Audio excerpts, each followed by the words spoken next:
भाषा पूछी गई, न आपका राज्य पूछा गया, न आपका क्षेत्र पूछा गया, केवल पूछा गया कि आपका धर्म क्या है। और धर्म पूछकर गोली मारी गई, हिंदू धर्म बताने पर गोली मारी गई। और उसके बाद में शारीरिक शिनाख्त करके पेंट उतार कर शारीरिक शिनाख्त की गई और उसके बाद में गोली मारी गई।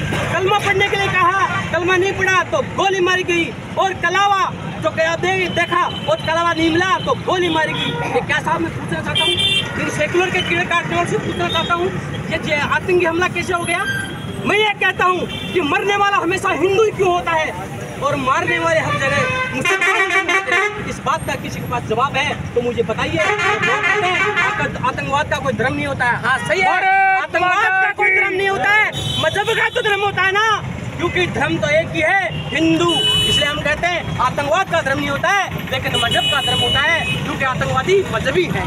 कौन है? मजहबी हैं। आतंकवादी जिहादी हैं। इसीलिए मेरे भाइयों में आपसे कहना चाहता हूँ कि बार बार पश्चिम बंगाल के मुर्शिदाबाद में क्या हुआ, वो भी जिहादी हमले थे। वहाँ चिन्हित किया गया मोटरसाइकिल किसकी थी, ओम लिखा हुआ था, उस मोटरसाइकिल को जलाया गया। प्रॉपर्टी मकान लिखा गया, ओम लिखा गया, उसको जलाया गया। वहाँ पर पुलिस पर पत्थर फेंके गए। आए दिन, चाहे वो मालदा का मामला हो, मुर्शिदा का मामला हो, मध्य प्रदेश का मामला हो, केरल का मामला हो, पश्चिम बंगाल का मामला हो, हर दिन ये जिहादी हमले होते हैं और प्लान के तहत होते हैं, षड्यंत्र के तहत होते हैं। और मुर्शिदाबाद में तो यहाँ हुआ कि जब तक एक ये कहा गया कि यदि हम आपको मारेंगे, आप अपनी औरत को हमारे हवाला कर दो, आपको छोड़ देंगे, नहीं तो वरना हम मारेंगे।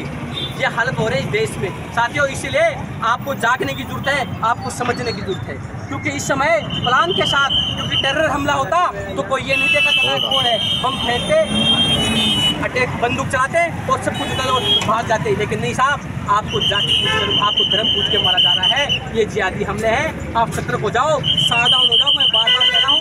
और ये लोग जो बैलेंस करने की कोशिश करते हैं ना, मीडिया वाले बार बार ये आतंकी हमला, ये इस प्रकार का आतंकी हमला, ये बैलेंस करने की कोशिश कर रहे हैं। किसी में सत्य कहने की ताकत नहीं है। अरे सत्य कहना सीखो। ये जिहादी हमला है तो जिहादी हमला ही है। मैं दावे करता हूँ, प्रूव करता हूँ। और मैं हमारे भाई साहब ने पुराना इतिहास बताया कि किस प्रकार हमारे धर्म को बदलने के लिए कई करोड़ों अरबों रुपये आते हैं, लव जिहाद में कई अरबों करोड़ रुपये आते हैं। किस प्रकार हमारे जो ISI है, आपको पता है अभी जो हमला हुआ उसके 3 दिन पहले जो पाक आर्मी का जो चीफ है, उसने ये कहा था कि हिंदू मुस्लिम का तो ट्रेडिशन अलग है, कस्टम अलग है, रीति रिवाज अलग है, हम एक कैसे हो सकते हैं। पाक आर्मी के वहाँ के चीफ का स्टेटमेंट था कि हम एक हो ही नहीं सकते। और 3 दिन बाद में हमला हो गया। 3 दिन पहले महबूबा मुफ्ती ने कहा था हमला के पहले कि मोदी जी आपको महंगा पड़ेगा, एक चेतावनी दी थी। और उसके बाद में 3 दिन बाद में हमला हो गया। ये साजिश नहीं नजर आती आपको? ये कोई आपको ऐसे कोई सहयोग हुआ क्या? सहयोग नहीं, ये प्रयोग है।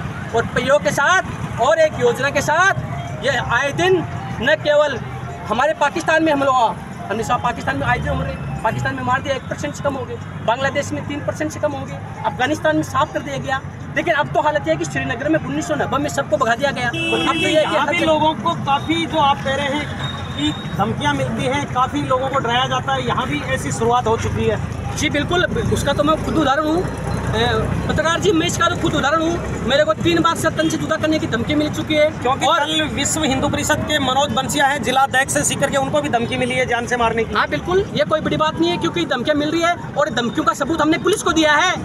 धमकियों का सबूत हमने पुलिस को दिया है, बेकायदा अगले के नंबर दिए हैं। अभी आपको बताऊँ 10-15 दिन पहले बम्बई से मेरे पास फ़ोन आया, उसके बेकायदे नंबर दिए गए, उसकी बेकायदे रिपोर्ट हुई है, लेकिन आज तक कोई कार्रवाई नहीं हुई। क्योंकि धमकी मिलने वाली, धमकी जिसको मिली वो हिंदू है और धमकी देने वाला मुसलमान था, इसलिए कार्रवाई होना नहीं है। अगर धमकी देने वाला बलबीर भारती होता तो गिरफ्तार हो जाता अभी तक, लेकिन धमकी देने वाला मुसलमान था मेरे को। तो खंडेला क्या बंद का आह्वान कर रहे हैं या क्या? खंडेला कल बंद का आह्वान है, जैसा कि अभी टेम्पो के माध्यम से चल रहा है कि व्यापार सिंह ने भी घोषणा कर दी है कि खंडेला में कल बंद का आह्वान है। और ये पत्रकार जी पूरे देश में रोष है।